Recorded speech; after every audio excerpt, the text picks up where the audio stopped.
Hello everyone, welcome back to our channel. আমি সঙ্গীতা, তোমাদের history teacher. আমি আজকে আবারও এসেছি মাধ্যমিক পরীক্ষার্থীদের জন্য ইতিহাসের আরও একটি নতুন ভিডিও নিয়ে। আজকে আমি তোমাদেরকে পড়াবো ইতিহাসের পঞ্চম অধ্যায়, যেটি হলো বিকল্প চিন্তার উদ্যোগ। এখান থেকে তোমাদের 4 ও 8 নম্বরের কি কি প্রশ্ন এই বছর আসতে পারে সেই সম্পর্কেই আমি তোমাদের সাথে ডিটেলসে আলোচনা করব। দেখো, আমাদের হাতে সময় কিন্তু খুবই কম, তাই অবশ্যই মন দিয়ে ভিডিওটি লাস্ট পর্যন্ত দেখবে। এখান থেকে আমাদের যে প্রশ্নটি এই বছর 4 নম্বরে আসার খুবই চান্স আছে, সেটি হলো বাংলায় মুদ্রণ শিল্পের বিকাশে শ্রীরামপুর মিশন প্রেসের ভূমিকা, গঙ্গাকিশোর ভট্টাচার্যের ভূমিকা এবং ক্যালকাটা স্কুল বুক সোসাইটির ভূমিকা সম্পর্কে লেখো। দেখো, কিভাবে আমাদের বাংলায় মুদ্রণ শিল্পের বিকাশ ঘটে এবং এদের উদ্যোগে কিভাবে মুদ্রণ শিল্পের উন্নতি লাভ করে সেই সম্পর্কে আমি তোমাদের সাথে একটু আলোচনা করি। 868 সাল নাগাদ সর্বপ্রথম চীনে কিন্তু এই মুদ্রণ শিল্পের বিকাশ ঘটেছিল এবং পরবর্তীকালে চীন থেকে আরব এবং ইউরোপের অন্যান্য দেশেও কিন্তু এই মুদ্রণ শিল্পের বিকাশ ঘটে এবং ভারতবর্ষে সর্বপ্রথম মুদ্রণ শিল্পের বিকাশ ঘটে পর্তুগিজদের হাত ধরে 1556 সাল নাগাদ এবং আমাদের বাংলায় সর্বপ্রথম মুদ্রণ শিল্পের বিকাশ ঘটে 1777 খ্রিস্টাব্দে উইলিয়াম হিকির উদ্যোগে এবং তার পরের বছরই অর্থাৎ 1778 খ্রিস্টাব্দে হুগলি চুঁচুড়াতেও একটি মুদ্রণ শিল্পের বিকাশ ঘটে। এই বাংলায় মুদ্রণ শিল্পের যখন প্রতিষ্ঠা হয় তার আগে কিন্তু আমাদের বাংলার শিক্ষা ব্যবস্থা মূলত উচ্চবিত্তদের মধ্যে সীমাবদ্ধ ছিল, কারণ সেই সময় হাতে লেখা বই কিন্তু সাধারণ মানুষের নাগালের বাইরে ছিল। ফলে মুদ্রণ যন্ত্র আবিষ্কার হওয়ার ফলে যখন প্রচুর বই ছাপতে শুরু করে এবং সেগুলি স্বল্প দামে বাজারে বিক্রি হতে থাকে এবং সেই বইগুলি সহজেই সাধারণ মানুষ কিনতে পারে, ফলে এই মুদ্রণ শিল্প বিকাশের জন্যই কিন্তু আমাদের বাংলায় ব্যাপক শিক্ষা বিস্তারের উন্নতির লক্ষ্য করা যায় সাধারণ মানুষের মধ্যেও। এবং এ ব্যাপারে বিশেষ উল্লেখযোগ্য ভূমিকা নিয়েছিল উইলিয়াম কেরি। 1800 খ্রিস্টাব্দে তিনি সর্বপ্রথম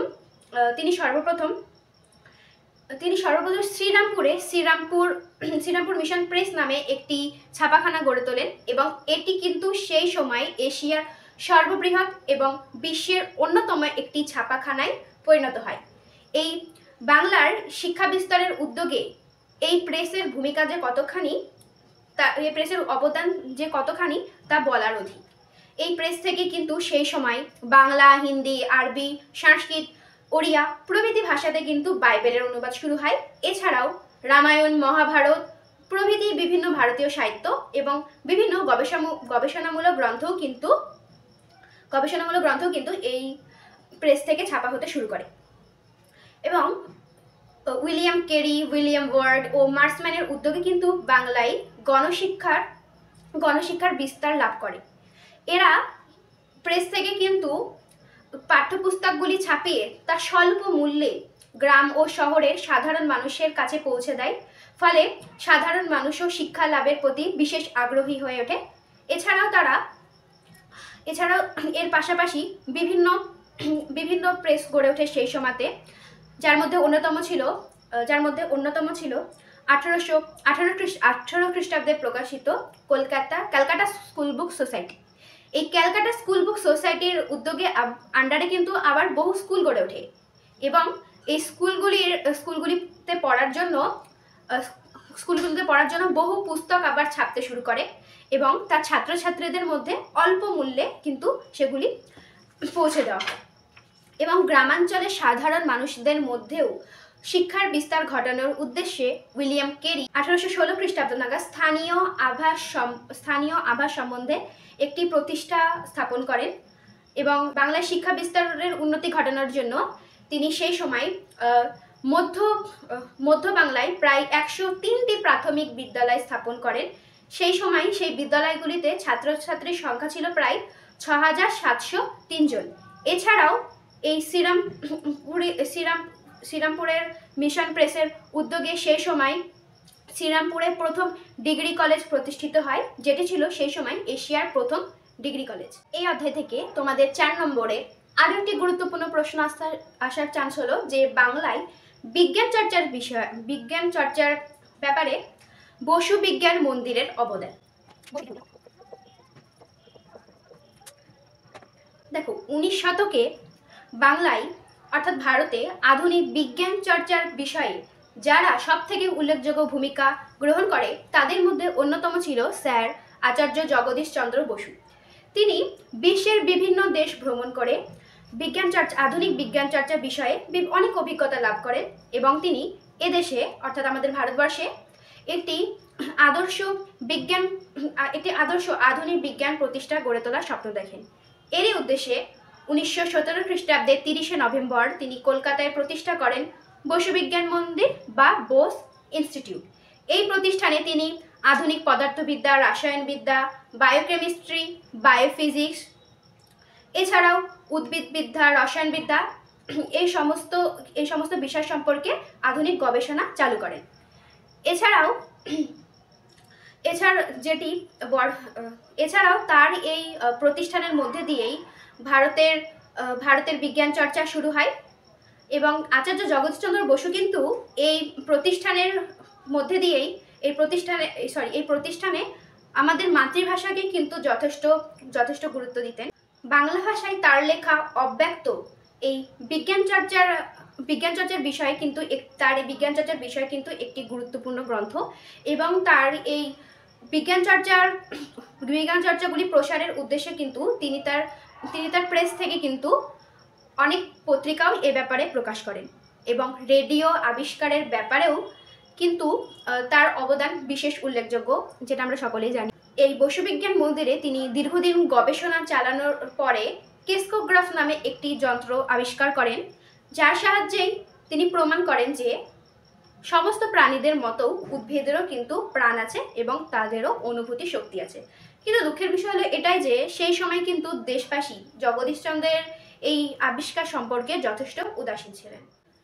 এই অধ্যায় থেকে তোমাদের 4 নম্বরের আরও একটি এবছরের গুরুত্বপূর্ণ প্রশ্ন আসার চান্স আছে। সেটি হলো কারিগরি শিক্ষার বিকাশে বেঙ্গল টেকনিক্যাল ইনস্টিটিউশনের ভূমিকা সম্পর্কে লেখো। 4 নম্বরের প্রশ্ন হিসেবে এটি আসার সম্ভাবনা আছে। দেখো, সেই সময় অর্থাৎ ব্রিটিশ শাসনকালে যখন আমাদের আন্দোলন চলছে, স্বদেশী আন্দোলন চলছে, সেই সময় আমাদের বাংলায় কারিগরি শিক্ষার বিকাশে যারা সব থেকে বেশি অগ্রগণ্য ভূমিকা পালন করেছিলেন তাদের মধ্যে অন্যতম ছিলেন তারকনাথ পালিত। তারই প্রচেষ্টায় 1906 খ্রিস্টাব্দে কলকাতায় প্রতিষ্ঠিত হয় বেঙ্গল টেকনিক্যাল ইনস্টিটিউশন। এই ইনস্টিটিউশনের সঙ্গে 1910 খ্রিস্টাব্দে বেঙ্গল ন্যাশনাল কলেজটি মিলিত হয়ে যায় এবং এখানে কারিগরি শিক্ষার পাশাপাশি কিন্তু রসায়নবিদ্যা, পদার্থবিদ্যা, শিল্প প্রযুক্তি এগুলি সম্পর্কেও শিক্ষাদান করা হয় এবং এখান থেকেই বাংলার বহু যুবক শিক্ষা অর্জন করে বিভিন্ন কারিগরি প্রতিষ্ঠায় স্বাবলম্বী হয়ে ওঠে এবং তাদের উদ্যোগেই কিন্তু অনেক কারিগরি শিল্প প্রতিষ্ঠান গড়ে ওঠে। 1924 খ্রিস্টাব্দে এই প্রতিষ্ঠানটি যাদবপুরে স্থানান্তরিত হয় এবং 1928 সাল নাগাদ এই প্রতিষ্ঠানটির নাম পরিবর্তন হয় college of engineering and technical এবং এখান থেকেই বহু ছাত্রছাত্রী সেই সময় পাশ করে নিজেদেরকে আধুনিক শিক্ষায় শিক্ষিত করে তোলে এবং স্বাধীনতার পর 1955 খ্রিস্টাব্দে এই ইনস্টিটিউশনের নাম পরিবর্তন হয় যাদবপুর বিশ্ববিদ্যালয় এবং এখান থেকে আজও বহু ছাত্রছাত্রী পাশ করে কারিগরি শিক্ষায় উন্নতি হয়ে বহু কারিগরি প্রতিষ্ঠান গড়ে তুলতে তারা সক্ষম হয়েছে। এবার তোমাদের 5ম অধ্যায় থেকে 8 নম্বরের সবথেকে যে গুরুত্বপূর্ণ প্রশ্নটি আসার চান্স আছে সেটি হলো মানুষ, প্রকৃতি ও শিক্ষার সমন্বয় বিষয়ে রবীন্দ্রনাথের চিন্তা। এটি কিন্তু এবার আসার অনেক চান্স আছে, তাই অবশ্যই এটি মন দিয়ে শুনবে। দেখো, রবীন্দ্রনাথ ঠাকুর কিন্তু কখনোই শিক্ষাকে মানুষ ও প্রকৃতি থেকে আলাদা করে ভাবতেন না। তার মতে শিক্ষার সাথে কিন্তু মানুষ ও প্রকৃতির মিল ঘটানো দরকার। তাই রবীন্দ্রনাথের শিক্ষা ব্যবস্থার অন্যতম দিক ছিল তার প্রকৃতি ভাবনা। তিনি তার আত্মজীবনীতে লিখেছিলেন যে, এর জন্য তিনি তার আত্মজীবনীতে লিখেছিলেন যে বাল্যকাল থেকেই কিন্তু আমার প্রকৃতির সঙ্গে কিন্তু একটি নিবিড় ও সহজ সম্পর্ক ছিল। রবীন্দ্রনাথ মনে করতেন যে মানুষ কিন্তু এই জীবজগতের সঙ্গে ওতপ্রোতভাবে জড়িত, এবং শুধু মানুষ বলেই না, প্রতিটি জীবই কিন্তু তাদের জীবন ধারণের জন্য এই প্রকৃতি এবং উদ্ভিদের সঙ্গে ওতপ্রোতভাবে জড়িত। কিন্তু আজ এই মানুষই কিন্তু এই গাছপালা ধ্বংস করে যেন মরুভূমি প্রসারের উদ্যোগ নিয়েছে। এজন্যই রবীন্দ্রনাথ ঠাকুর শান্তিনিকেতনে পঞ্চবটি নামে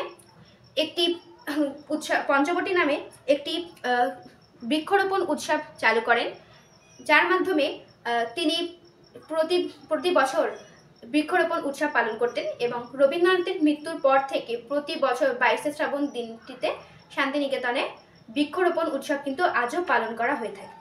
দেখো, রবীন্দ্রনাথ ঠাকুরের এই শিক্ষা ব্যবস্থার অন্য উদ্দেশ্যই ছিল যে গ্রামের সাধারণ মানুষের উন্নতি সাধন কিভাবে করা যায়, এবং গ্রামের সাধারণ মানুষের সন্তানরা যাতে শিক্ষা লাভ করতে পারে সে ব্যাপারে তার কিন্তু অধিক চিন্তা ছিল। এজন্যই তিনি গ্রামের সর্বপ্রথম কৃষির উন্নতি সাধনের চেষ্টা করেন। এর জন্য তিনি গ্রামের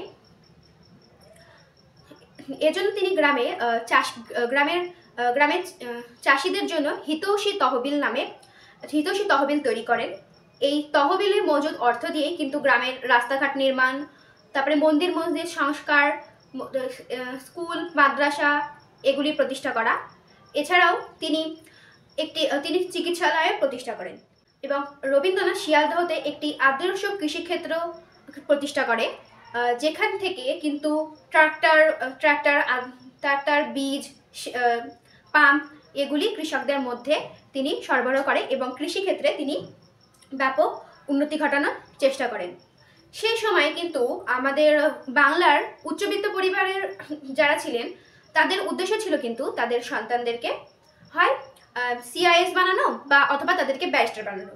কিন্তু রবীন্দ্রনাথ কিন্তু তার নিজ পুত্র রথীন্দ্রনাথ ঠাকুর এবং তার বন্ধুপুত্র সন্তোষ মজুমদার এবং তার জামাতা নগেন্দ্রনাথ গাঙ্গুলিকে তিনি বিদেশে পাঠিয়েছিলেন ওই 1906 থেকে 7 খ্রিস্টাব্দ নাগাদ কৃষিবিদ্যা শেখার জন্য।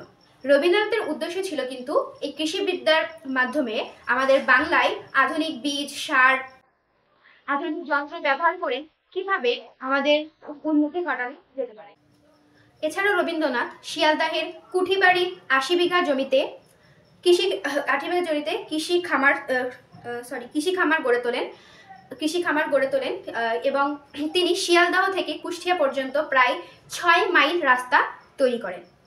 রবীন্দ্রনাথ এর পাশাপাশি কিন্তু কৃষকদের স্বল্প সুদে ঋণ ব্যবস্থার জন্য কিন্তু কৃষি ব্যাংক স্থাপন করেন। এছাড়া রবীন্দ্রনাথ গ্রামে গ্রামে সালিশি সভা প্রতিষ্ঠার জন্য উদ্যোগ নেন। এছাড়া তিনি গ্রামে আধুনিক পঞ্চায়েত ব্যবস্থার মধ্যে দিয়ে গ্রামের উন্নতি ঘটানোর চেষ্টা করেন। রবীন্দ্রনাথের এসবের মূল উদ্দেশ্যই ছিল কিন্তু এই গ্রামে অর্থাৎ আমাদের বাংলার সমাজের মধ্যে যে ভেদাভেদ ছিল, মানুষে সেই যে সাম্প্রদায়িক ভেদাভেদ সেগুলি দূর করা এবং হিন্দু, মুসলিম, ব্রাহ্মণ, চণ্ডাল সকলের মধ্যে ভেদাভেদ দূর করে একটি সামাজিক সম্প্রীতি গড়ে তোলা। এছাড়া সেই সময় আমাদের বাঙালি কৃষক পরিবারের সন্তানরা যে শিক্ষা থেকে পিছিয়ে ছিল তার উদ্দেশ্যেই কিন্তু রবীন্দ্রনাথ এই সমস্ত বিকল্প ব্যবস্থা চালু করে তাদের একদিকে যেমন শোষণের হাত থেকে রক্ষা করে, তেমনি এই কৃষকদের সন্তানদের শিক্ষার জন্য তিনি কিন্তু প্রাথমিক শিক্ষা ব্যবস্থারও গ্রহণ করেন।